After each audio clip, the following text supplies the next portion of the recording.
So tier remove చేసిన తర్వాత brake pads.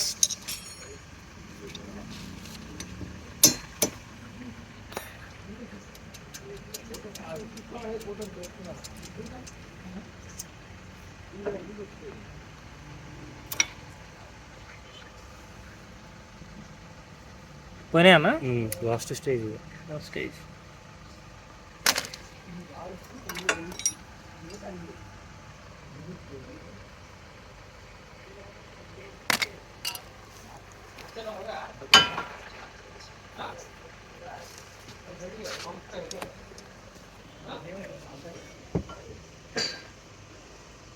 ఇప్పుడు ఏం చేస్తున్నావు అన్న?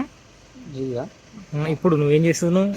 ఇది ఉన్న గన్నులు ఉన్న ఆయిల్ మొత్తం క్యాలిబర్లోకి వస్తుంది.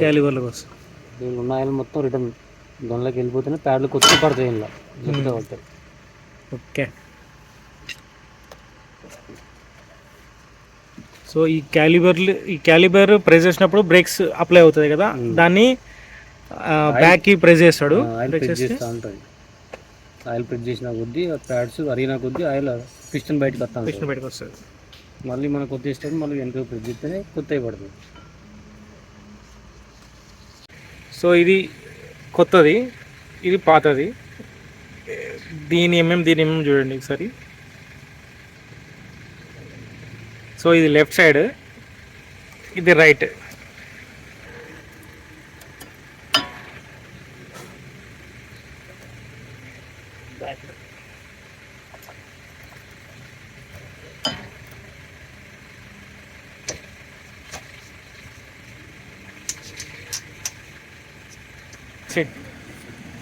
దాని తర్వాత వీల్ ఓపెన్ చేసిన వీల్ పెట్టేసుకోవడం.